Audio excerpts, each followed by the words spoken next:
En línea, presidente de la Nación, el señor Alberto Fernández. Alberto, ¿es así? ¿Qué tal? Muy buen día. Aquí saludan Roberto Caballero, Hamilton, Sandra Russo, Pablo Caruso. Muy buen día, presidente. ¿Cómo está? Bien. Gusto en oírlo. Bien.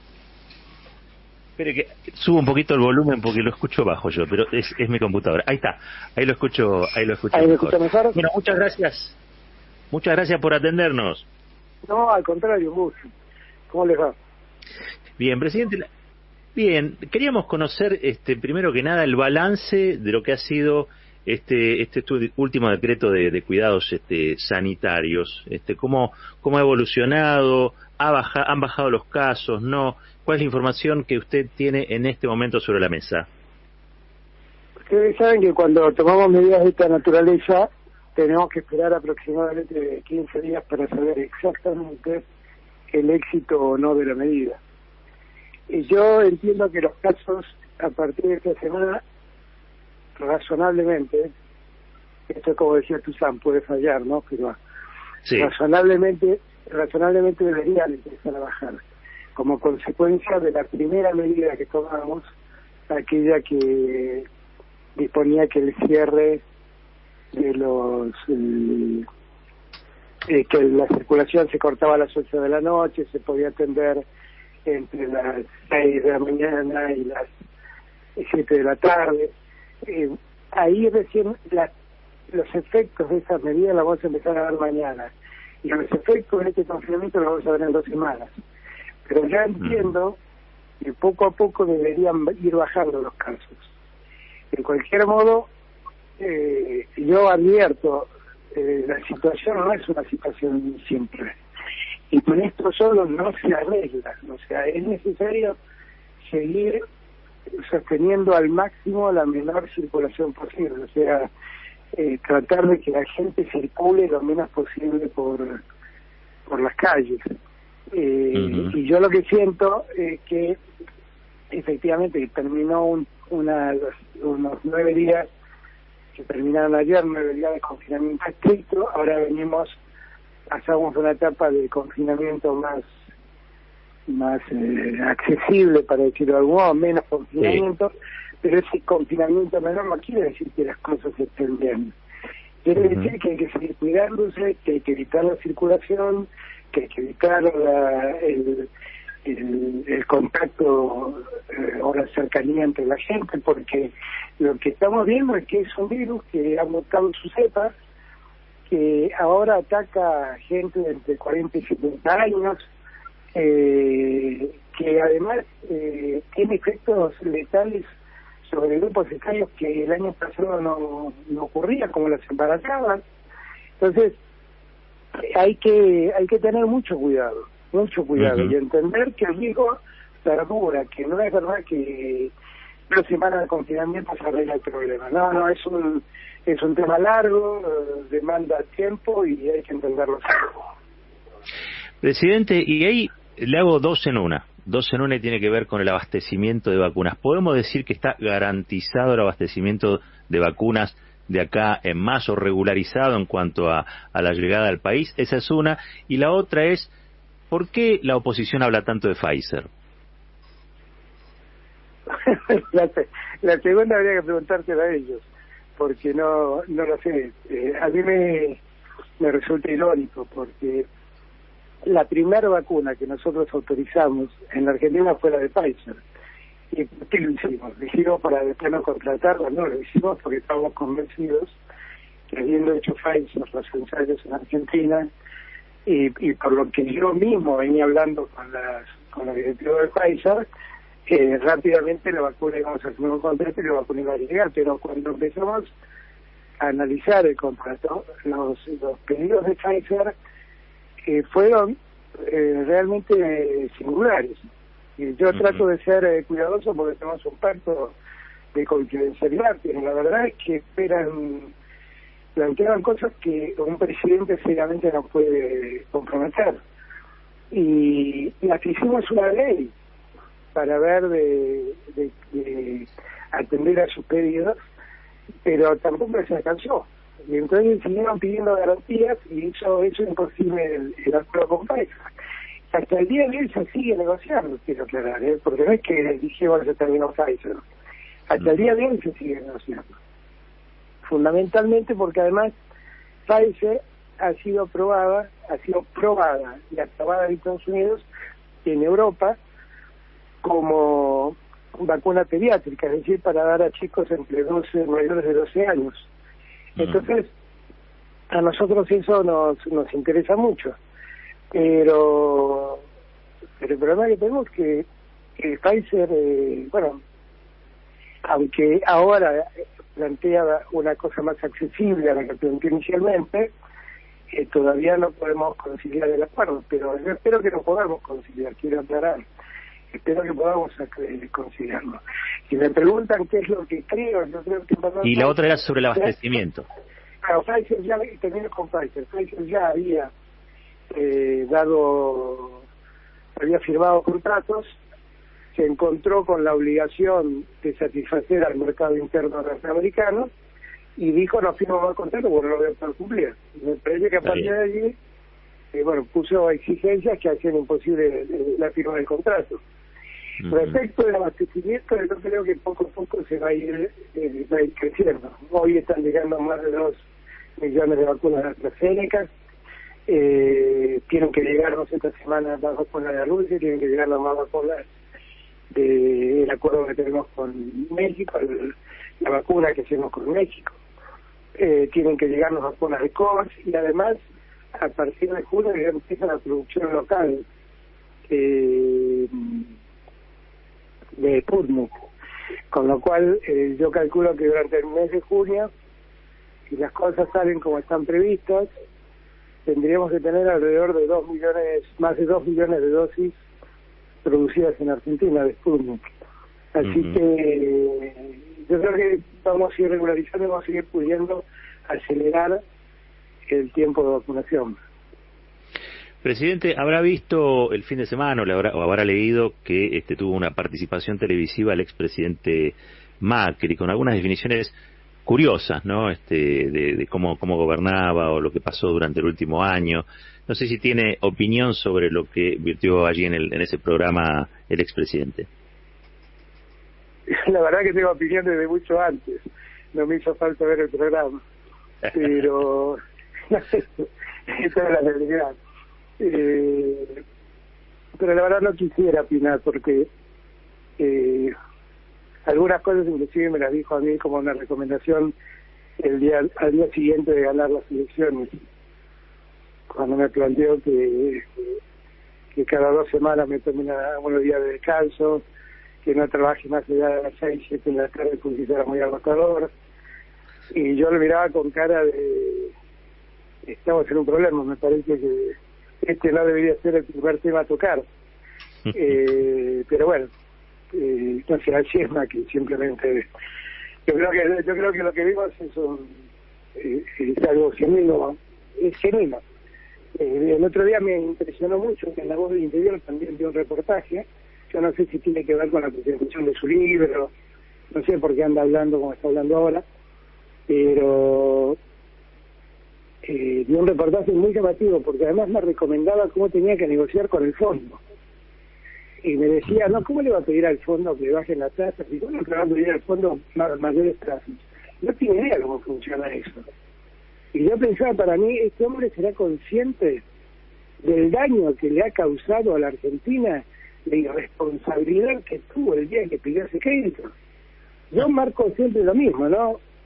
Ha pasado una pandemia en el mundo que ha causado un estrago en el mundo. Y el Fondo Monetario Internacional, para ayudar al mundo, ha decidido destinar 50.000 millones de dólares. Y para salvarlo a Macri destinaron 57.000. Sí. Macri, yo la verdad hay momentos en que tengo la sensación de que él ha perdido toda capacidad de entender el daño que ha hecho. Es como esas personas que cometen un desastre en sus casas en un momento de ira, de locura, no sé, pónganle el adjetivo que quieran y después es como que no quieren asumir lo que los efectos de su conducta. Fue muy llamativo. Presidente, ¿cómo le va Hamilton? ¿Qué tal, Mariano? ¿Cómo va? ¿Todo bien? Bien, tengo tu libro, gracias por habérmelo mandado. No, por favor, gracias por mencionarlo. Vamos a lo nuestro. Copa América. Yo comenté en el comienzo del programa el bombazo que salió ayer de la Conmebol diciendo que daba de baja a la Argentina por la Copa América. Yo infiero que ya ellos tenían la información de que Argentina iba a decirles que no se podía organizar por cuestiones sanitarias y hospitalarias, y ellos hicieron la gran Conmebol. Hicieron un comunicado primereando a la Argentina y como poniéndose en el lugar de que ellos tomaban una decisión cuando en realidad ya estaban avisados. ¿Es incorrecto o es correcto lo que estoy diciendo? No, creo que es correcto lo que estás diciendo. La verdad es que yo tuvimos una charla con el presidente de la Conmebol, que él me planteó las razones por las cuales creía que se podía hacer en Argentina. Yo le pedí tiempo hasta el lunes, que es hoy, porque quería ver cómo evolucionaban las cosas, y lo que más me preocupa a mí, que es lo que básicamente nos determinó a tomar la decisión que íbamos a comunicarle hoy, esta es la verdad, es que lo que veía es que las sedes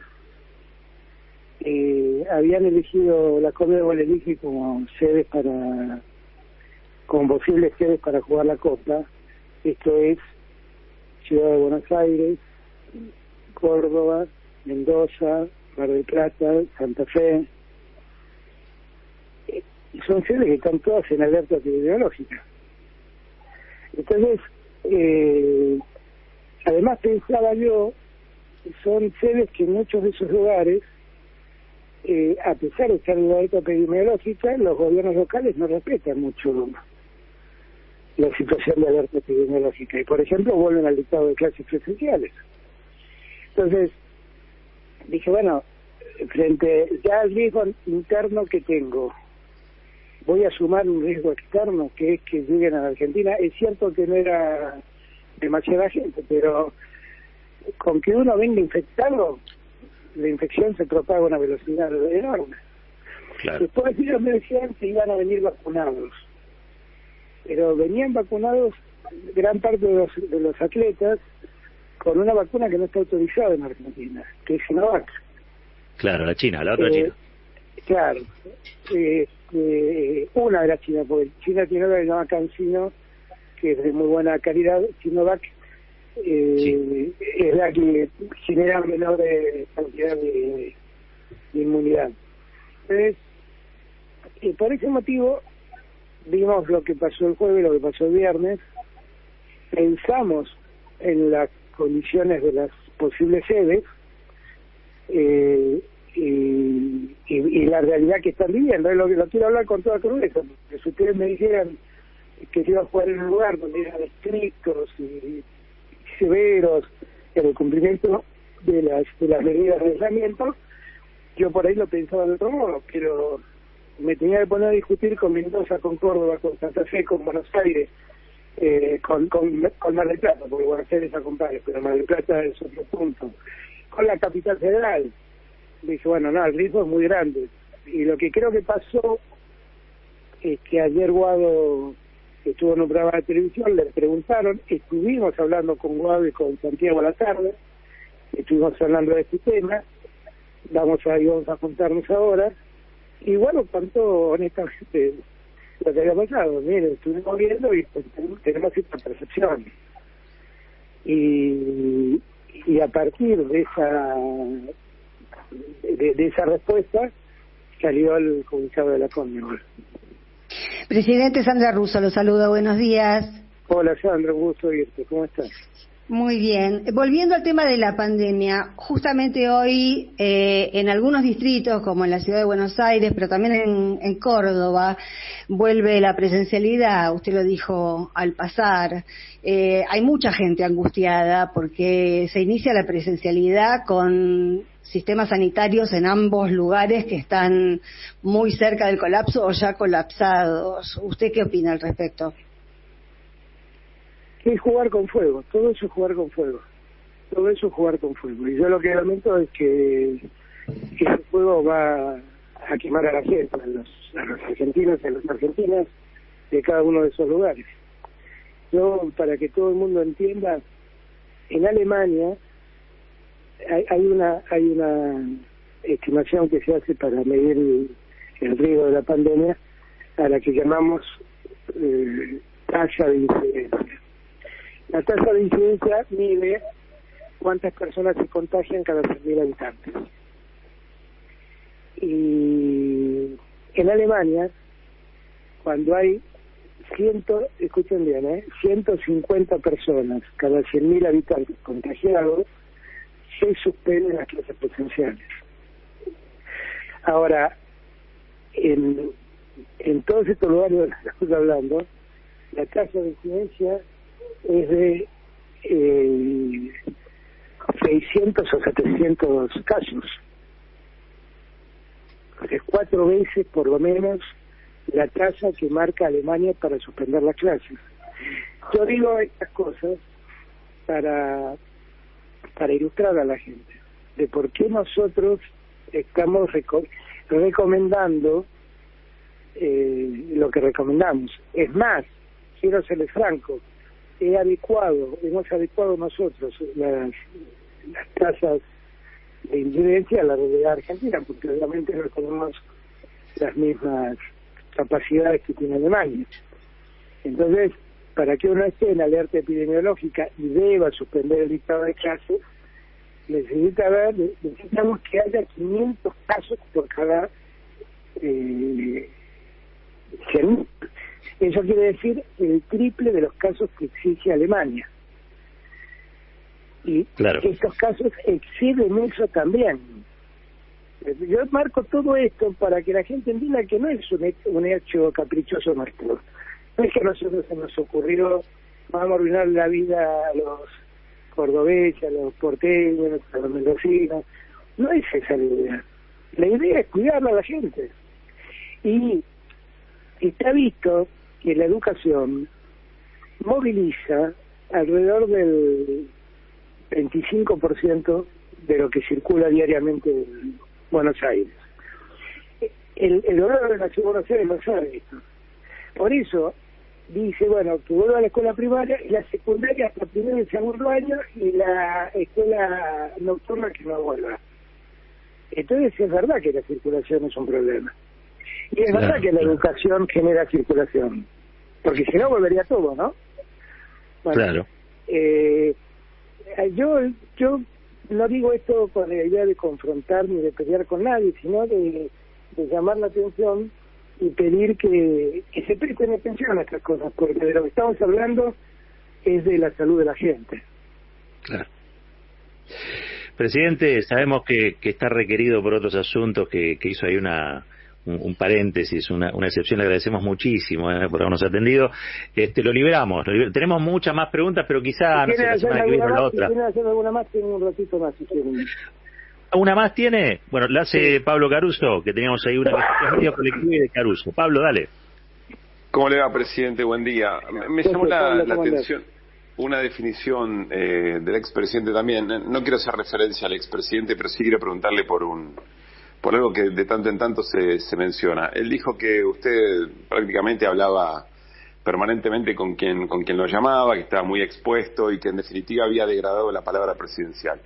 Quiero preguntarle sobre el modo de comunicar, porque efectivamente cada vez que es requerido usted tiene la amabilidad de contestar, pero bueno, en definitiva siempre también suelen ocurrir definiciones o en esa frescura, digamos, aparecen definiciones que después quizá en algún punto generan alguna controversia. ¿Qué referencia hace a esa definición que dio el expresidente? La palabra la palabra se devalúa cuando se miente.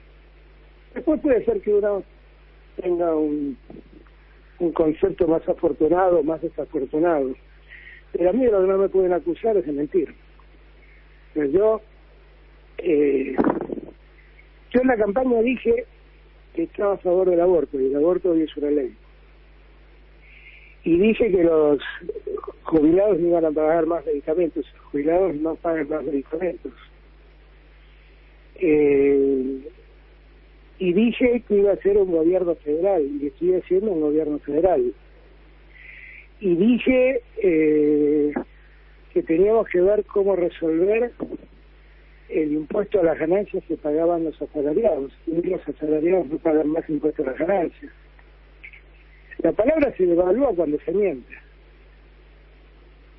Y entonces allí yo tengo mucha tranquilidad, porque quien me está calificando fue un artista de la mentira. Y lo que creo que él no percibe, precisamente, es esa devaluación que él padece. Porque cuando la gente mira para atrás y recuerda lo que prometió y lo que hizo, se da cuenta que dónde está el que miente. Después, si es bueno o malo que yo conteste con un periodista, yo voy a hablar con la franqueza con la que siempre hablo. Yo los conozco a todos ustedes desde hace años, cuando nadie pensaba, ni yo, que iba a ser presidente. Y la verdad es que a mí me cuesta mucho dejar de contestarle un mensaje de ustedes, porque yo los conozco de antes. Y antes les contestaba siempre. Y siento que alguien puede sentir que como ahora soy presidente no les contesto. Y la verdad eso me pone a mí en un lugar donde no quiero estar, que es un lugar donde estoy maltratando a otro. O alguien puede sentir que lo estoy maltratando. Con lo cual, si de lo que me está castigando es de ser cortés, agradezco el castigo. Yo voy a seguir siendo cortés y voy a seguir respondiendo a la gente que se interesaba por mi opinión cuando no era nadie. Lo voy a seguir escuchando y voy a seguir atendiéndolos ahora que me toca ser presidente. Lo vamos a llamar entonces, presidente, cuando no sea presidente o cuando sea, lo vamos a estar llamando para hablar siempre. Le mandamos un fuerte abrazo. Siempre es un gusto. Les mando un abrazo grande y me alegra mucho.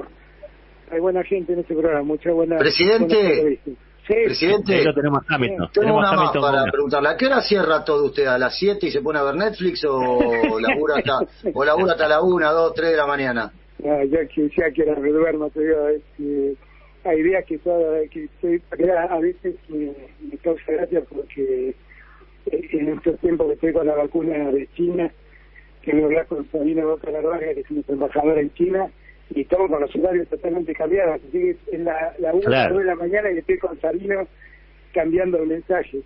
No, cuando uno es presidente, lo que no tiene es horarios. Yo sé que empieza mi día a las 7:30, 8 de la mañana, y nunca sé cuándo termina mi día. Pero no me quejo, porque es lo que seriamente debe hacer alguien que gobierna. Alberto, muchísimas gracias por este contacto y éxito. Abrazo y gracias. Hablábamos con Alberto Fernández, el presidente de la Nación.